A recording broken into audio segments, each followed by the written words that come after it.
Donc voici les annonces de la semaine. Donc aujourd'hui, nous sommes le 3e dimanche après Pâques. Lundi 1er mai, Saint-Philippe et Saint-Jacques. Mardi 2 mai, Sainte-Anastase. Mercredi 3 mai, Invention de la Sainte-Croix. Jeudi 4 mai, Sainte-Monique.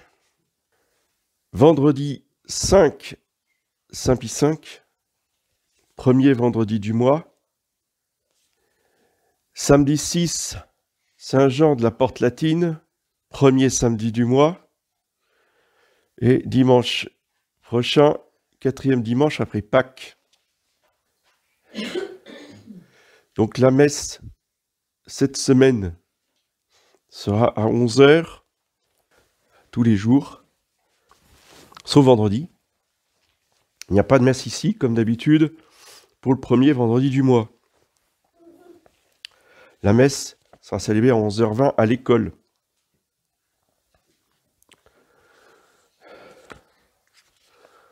Donc samedi, méditation sur un mystère du rosaire avant la messe de 11h. Confession à partir de 17h. Dimanche prochain, la messe de 9h, sera la messe chantée, sera la messe de la solennité de Sainte Jeanne d'Arc, auquel j'espère ira le plus de monde possible. Faites l'effort de venir à 9h pour célébrer Sainte Jeanne d'Arc, parce que la messe de 11h ne sera pas celle de Sainte Jeanne d'Arc. Ce sera la messe du 4e dimanche après Pâques. La solennité ne peut être qu'une messe chantée. Et c'est la fête nationale. C'est en même temps la solennité religieuse et en même temps la fête nationale. Et il est très important pour nous, les Français, de célébrer cette fête de la sainte patronne de la patrie. J'annonce déjà que la semaine suivante, donc du mardi 9 mai au samedi 13 mai, la chapelle sera fermée pour cause de travaux. Donc la messe sera célébrée à l'école à Guingamp à 9h le mardi, le mercredi, le jeudi. Le vendredi, elle sera célébrée à 10h et le samedi à 11h à Guingamp. Donc, la messe sera célébrée ici uniquement le lundi. Donc je vous invite aussi à participer les 13 et 14 mai aux journées qui ont lieu à Béton, au nord de Rennes, au jeudi la Vallée, aux 2 journées de rassemblement catholique, avec des conférenciers, des stands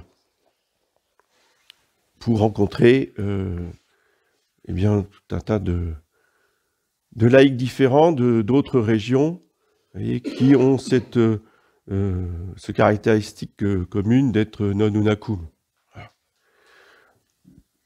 Alors, je me permets tout de suite une mise au point pour anticiper les critiques. Voyez. À partir du moment où on convie des conférenciers qui vont nous parler de sujets naturels, humains, même historiques, on ne peut pas être d'accord sur tout, dans tous les plans, dans tous les détails, dans toutes les conséquences. Ça n'existe pas, ça n'a jamais existé, ça n'existera jamais. C'est pas spécifiquement à nos temps présents. Je rappelle que dans la science, surtout dans les sciences humaines, il n'y a pas de dogme. Donc, il faut arrêter de raisonner dans les questions humaines comme on raisonne dans les questions religieuses. Pourquoi? Parce que qu'est-ce que c'est qu'un dogme? C'est une vérité, 2 fois, indémontrable. Et le jour où vous démontrez un dogme, il n'y a plus de dogme. Par définition, un dogme n'est pas compréhensible. Dans les réalités humaines, dans les réalités naturelles, il y a des vérités démontrables et il y a des principes indémontrables, évidents. Ce pas des dogmes. Ce sont des vérités. Ça se démontre. Il faut le prouver. Ou si on énonce des principes, une fois qu'on a énoncé le principe, tout le monde est d'accord. Le tout est plus grand que la partie. La personne qui me dit « Non, monsieur l'abbé, c'est faux », ben, on n'a plus rien à se dire. Parce que je ne peux pas démontrer que le tout est plus grand que la partie. Si vous ne comprenez pas que le tout est plus grand que la partie, vous ne faites plus partie, c'est le cas de le dire, des gens intelligents. Vous voyez ? Vous avez toujours votre cerveau, mais il ne fonctionne plus correctement. Mais ce n'est pas un dogme. Ce n'est pas parce que c'est une vérité intangible que c'est un dogme. Après, dans les conséquences, dans la recherche des faits, eh bien, il faut accepter que on ne soit pas d'accord, qu'on n'ait pas découvert la vérité sous le même angle, dans la même amplitude, etc., etc. Voyez. Mais c'est pas pour ça qu'il ne faut pas se rencontrer, qu'il ne faut pas discuter et qu'il ne faut pas s'écouter avec un esprit critique. Voyez. Et en gardant justement de la distance avec ce qui est dit. Voilà. Il n'y a que le magistère de l'Église qui est infaillible. Et la parole de Dieu. Au nom du Père et du Fils et du Saint-Esprit, ainsi soit. Mes bien chers frères, l'épître d'aujourd'hui est absolument capital pour nous aider à acquérir le véritable esprit catholique dans la société. Et c'est d'autant plus important aujourd'hui que nous sommes dans une période révolutionnaire. Nous sommes dans une période de destruction. Nous sommes dans une période de chaos, où tout est en train d'être détruit, non seulement sur le plan religieux, ça il y a longtemps que c'est fait, hein. C'était il y a 2 siècles, donc ça c'est plus du tout d'actualité, mais là je parle des choses humaines et naturelles, tout est en train d'être détruit. Et donc, face à ce chaos, eh bien, certains veulent répondre par l'établissement d'un autre chaos, d'un chaos rebelle, d'un chaos, comment dire, patriotique ou écologique ou anti-vax ou ce que vous voulez. Vous voyez, peu importe. Ce n'est pas du tout l'esprit de l'Église. Et d'ailleurs, tous ceux qui nous ont rejoints avec cet esprit 68ard, rebelle, zadistes, anarchistes de droite, enfin tout ce que vous voulez, ça, ils sont plus là. Ça, ils étaient très contents, ah, c'était ben beau votre messe. Ouais, et à la messe de Noël, ils étaient en extase. Ah, ben, 6 mois après, il n'y a plus personne. Bah oui, parce qu'à un moment donné, si vous voulez, il y a les principes catholiques, quand il s'agit d'organisation sociale, là on n'est plus du tout d'accord. Quand il s'agit d'éducation, on n'est plus du tout d'accord. Évidemment. Donc, il faut bien que nous ayons des idées claires, des principes, justement, qui sont des vérités, bien établies, et aussi que nous adhérions au dogme du Christ roi, qui veut, justement, la hiérarchie dans l'Église et dans la société. La hiérarchie, l'ordre social, ça n'a rien à voir avec le péché originel. Vous voyez ? C'est pas un châtiment du péché originel. Vous voyez ? Que vous supportiez ma voix absolument détestable ce matin, ça, c'est un châtiment du péché originel. Commencez pour moi-même. Vous voyez ? Mais non, l'ordre social, c'est pas ça. Ça n'a rien à voir. De même que le travail n'est pas du tout un châtiment du péché originel. C'est pas le travail qui est un châtiment. C'est la peine, c'est la sueur sur le front qui est un châtiment imposé après le péché, et pas le travail. De même, la hiérarchie était déjà voulue par Dieu dès le départ avec Adam et Ève. Pourquoi ? Parce que dans le ciel, Dieu a créé la société des anges de manière hiérarchique. Donc, la société humaine est à l'image de la société céleste. C'est pour ça qu'il y a un ordre hiérarchique. Et l'Église n'a jamais prêché le chaos. Même avec un empire romain totalement païen qui adorait un démon. Je le rappelle, hein. Le démon, il s'appelait César. C'est qu'il fallait aller jusqu'à la torture. Et il faut lire le martyrologe romain pour voir la cruauté des Romains pour torturer hommes, femmes et enfants. Parce que les enfants n'étaient pas épargnés. Donc, face à cela, l'Église n'a pas prêché le chaos. L'Église n'a pas prêché la désobéissance. La rébellion générale. Saint Paul va même dire aux esclaves, soyez soumis à vos maîtres, esclaves, soyez soumis à vos maîtres en tout respect, même à ceux qui sont difficiles. Pas dit esclaves du monde entier, révoltez-vous. On n'a pas canonisé Spartacus. Spartacus, c'est un païen. Voyez, Spartacus, c'est la réaction païenne contre l'oppression païenne. L'Église n'a jamais prêché ça.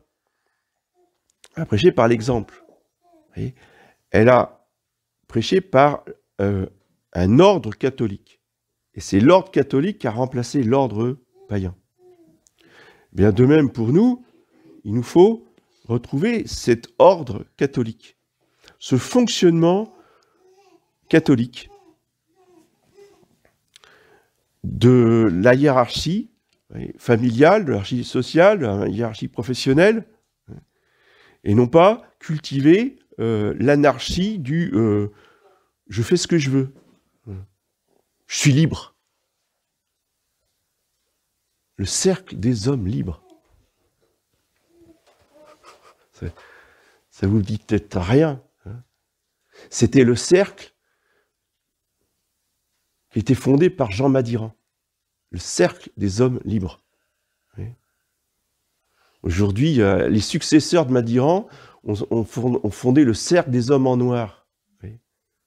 Dans le genre titre bizarre, ils sont spécialistes, ces gens-là. Mais c'est eux qui sont les maîtres à penser de tout le monde, ce qu'on a dit, la tradition. La vraie liberté, c'est celle que l'Église enseigne et que saint Paul enseigne. Comportez-vous comme des hommes libres, non pour faire de la liberté une sorte de voile dont se couvre la méchanceté, mais comme des serviteurs de Dieu. Donc cette liberté, c'est une soumission à l'ordre naturel, c'est une soumission à la hiérarchie naturelle, c'est un apprentissage, c'est-à-dire qu'il s'agit d'apprendre, de réapprendre, non seulement à obéir, mais surtout de réapprendre à commander. Et plus personne ne sait commander. Pourquoi ? Parce qu'on n'a plus de chef. On a décapité. Et alors, si vous voulez, encore une fois, je ne reproche rien à personne. Il s'agit de prendre conscience, on est tous victimes de ça. Il s'agit de travailler chacun sur soi-même. Avant de vouloir changer la société, il s'agit de se changer soi-même. Et donc, comme on a coupé la tête de notre père, parce que le roi, c'est le père de la nation, eh bien, le problème, c'est que nous ne savons plus ce que c'est que le chef. Le chef, c'est un père. Et il n'y a plus de père, et donc on ne sait plus commander. Donc, qu'est-ce qu'il y a maintenant ? Il y a des tyrans. Il n'y a plus que des tyrans. Partout, dans toute la société, il y a des tyrans. Dans toutes les sociétés religieuses, civiles, des tyrans. C'est-à-dire, j'impose mes caprices, j'impose mes cas de volonté. Je fais tout ce que je peux faire, et puis ce que je ne peux pas faire, ben, c'est celui qui est en dessous, le subalterne, le second couteau. Tu feras ce que je ne peux pas faire, parce que là, si je pouvais le faire, tu n'as rien à faire. Tu serais là, tu me regarderais, tu dirais « Oh chef, qu'est-ce que vous êtes fort. Oh, chef, qu'est-ce que vous avez bien fait. Là, il serait content. Hein, ça. Puis tu restes là, tu bouges pas, puis surtout tu te tais. Ou alors tu me loues. Hein. Ça s'appelle des tyrans. Mais celui qui doit être à côté à fermer sa bouche, c'est aussi un tyran. Parce que lui, il aimerait bien faire comme le chef. Donc c'est un tyran frustré, qui accumule l'amertume, qui accumule la colère, puis un jour, ben, ça explose. Oui. Ça, c'est la société d'aujourd'hui. Ça, c'est les syndicats. Oui, c'est ça. C'est des tyrans frustrés qui voudraient bien être à la place du tyran. Oui. D'être calife à la place du calife. Quoi. Oui, c'est tout un état d'esprit moderne. Et on ne se rend pas compte. On dit, oh, l'abbé, qu'est-ce qu'il est en train de nous raconter? On est imprégné de ça, partout. Ah non, non, quand même, nous, on est catholiques. Ouais, d'accord. On est catholiques, mais sur le plan humain, on est imprégné de ça. Donc, il faut demander, justement, à notre Seigneur ressuscité, lui qui est notre modèle, lui qui est notre chef, lui qui est l'évêque de nos âmes, à nous réapprendre à bien commander, à respecter nos inférieurs. Vous voyez ? Le respect engendre le respect. L'écrasement du tyran engendre la rébellion et la révolte. J'ai un contre-exemple dans ma famille, si vous voulez. Je ne veux pas toujours ramener les choses à ma famille, mais enfin, je parle de ce que je connais. Mais bon, quand vous avez un héros de la guerre 14-18 qui revient tout entier, qui, avant d'aller au régiment tous les matins, il est à la messe, qui dit son chapelet en famille tous les jours, mais qu'est-ce qu'on peut penser de mieux, quoi? C'est le top du top. Oui, d'accord. Sauf que si on est uniquement dans l'exercice de la tyrannie, derrière, ça ne suit pas. Vous voyez, les enfants, à un moment donné, se révoltent. Ils font exactement le contraire de ce que papa nous a imposé toute la jeunesse et dont on ne veut plus. La méthode, je ne dis pas autoritaire, parce que ça, ce n'est pas de la méthode autoritaire, si vous voulez, les brimades, la discipline absolument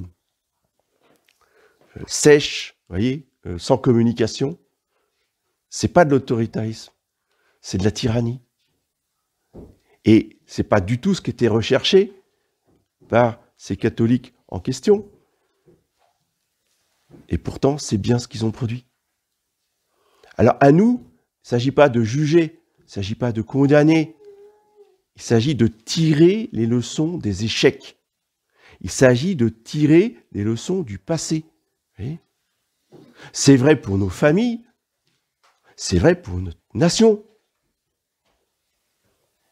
Il ne s'agit pas de remettre en cause, nous ne sommes pas des révolutionnaires, il ne s'agit pas de remettre en cause les rois de France. Ce n'est pas parce qu'on va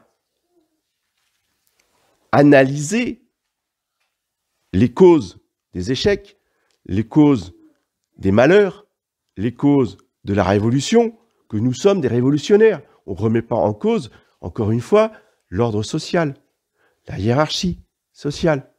On remet en cause les attitudes qui ont engendré d'autres attitudes. Il suffit de changer les attitudes pour avoir les bonnes positions, les bonnes postures. Ça a fonctionné dans une période de l'histoire. Donc, l'ordre hiérarchique, social n'est pas mauvais en lui-même puisqu'il a bien fonctionné. Il a porté de très bons fruits. Le problème, ce n'est pas la structure. Le problème, ce sont les hommes. Pareil pour l'Église. Encore plus évident. L'Église, elle est parfaite. Elle a été créée, inventée par Jésus-Christ. Là encore, de manière hiérarchique, comme les anges, comme la société civile. Toujours le même principe monarchique, hiérarchique, d'autorité, d'obéissance. Donc l'Église ne pose aucun problème en elle-même. Elle a produit des saints à foison. Et pourtant, à un moment donné, les hommes d'Église ont une mauvaise attitude. C'est pas parce qu'on va critiquer au sens philosophique du terme, c'est-à-dire on va discerner les mauvaises attitudes pratiques ou les mauvaises orientations pratiques, que l'on va remettre en cause l'autorité du pape de cette époque-là, ou le fonctionnement de l'Église à cette époque-là. Vous voyez? Non, bien sûr que non. Ah, mais vous critiquez le pape Pie XII. Ben oui, on critique le pape Pie XII. On n'est pas d'accord avec le pape Pie XII. Et alors? Quand Hildegrand arrive sur le trône de Pierre, qui va devenir Saint Grégoire IX, si mes souvenirs sont bons, j'espère ne pas me tromper. Et, déjà, quand il était cardinal, il était radical dans ses critiques, mais alors une fois qu'il était pape, il a tout remis en ordre. Pourquoi? Parce que c'était le grand désordre dans l'Église. Il suffisait d'avoir de l'argent. T'as combien? Bon, ouais, à cette somme-là, tu ne seras pas plus qu'évêque, quoi. Ah, t'as un peu plus? Bon, c'est bon, tu seras cardinal. Ouais. Ah, ton neveu, là, tu veux le mettre directeur, enfin, supérieur de l'université, là, tu me donnes combien, hein? Ah ouais, ça va. Non, tu rajoutes une petite enveloppe et d'accord, ton neveu, il aura le poste. C'était comme ça partout. C'est pas pour ça que l'Église était mauvaise. C'est pas pour ça que Jésus-Christ a fondé une mauvaise Église. C'est juste que les hommes, ce sont les hommes. À un moment donné, ils font n'importe quoi. C'est comme ça. Donc, une fois qu'on a compris ça, eh bien, on corrige. Et pour ce qui est d'une reconstruction, il faut reconstruire en ne faisant pas comme avant. Oui. Ah. Ça, on n'avait pas entendu. On a entendu le contraire pendant 30 ans. Ah, mais nous faisons comme avant. Mais justement, c'est justement ce qu'il ne fallait pas faire. Vous avez fait comme avant, ben il est arrivé comme après, c'est-à-dire Vatican II. Ah, c'est bien dommage, hein, c'est ballot. Hein. Il ne s'agit pas de faire comme avant. Quand avant, on a entendu la catastrophe. Il s'agit de reprendre les bons principes.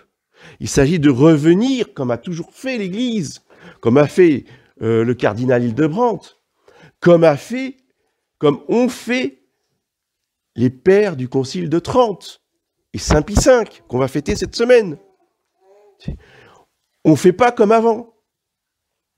C'est pas comme ça l'Église n'a jamais réformé comme ça. Et qu'est-ce qu'a fait Saint Pie V? Il a surtout pas fait comme avant. Il a tout détruit ce qu'on a fait avant. Il a dit ce qu'on a fait avant, c'est la catastrophe.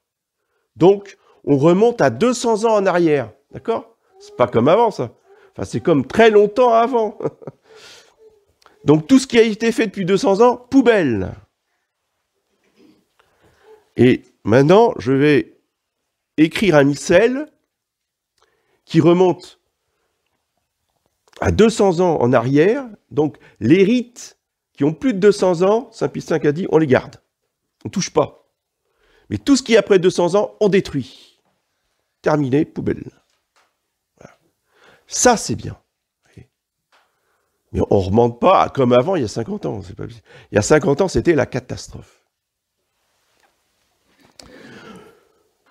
Dans cette mesure où nous avons cet esprit catholique, tel que nous l'explique Saint Pierre, le premier pape, voyez, eh bien, nous aurons cette volonté de nous soumettre, si vous voulez, aux institutions humaines, dans la mesure où les institutions humaines travaillent pour le bien commun. évidemment qu'il ne s'agit pas de se soumettre aux institutions humaines qui veulent notre mort, notre disparition, l'assassinat des personnes âgées, etc., etc. C'est évident. Si l'institution humaine va contre le droit naturel, il est clair qu'on ne va pas y obéir. Mais dans tout ce qu'elle demande, qui contribue à la paix sociale, au fonctionnement normal de la société, eh bien, nous devons là montrer l'exemple de l'obéissance par rapport à cela. Petite parenthèse, 1905, vous vous rappelez, séparation de l'Église et de l'État, persécution de l'Église, mais violente. 1906, est-ce qu'un catholique rentre dans la police? Posez-vous la question. Est-ce qu'en 1906, un catholique rentre dans la police? Je ne vais pas répondre à la question. Je vous laisse y répondre. Au nom du Père et du Fils et du Saint-Esprit.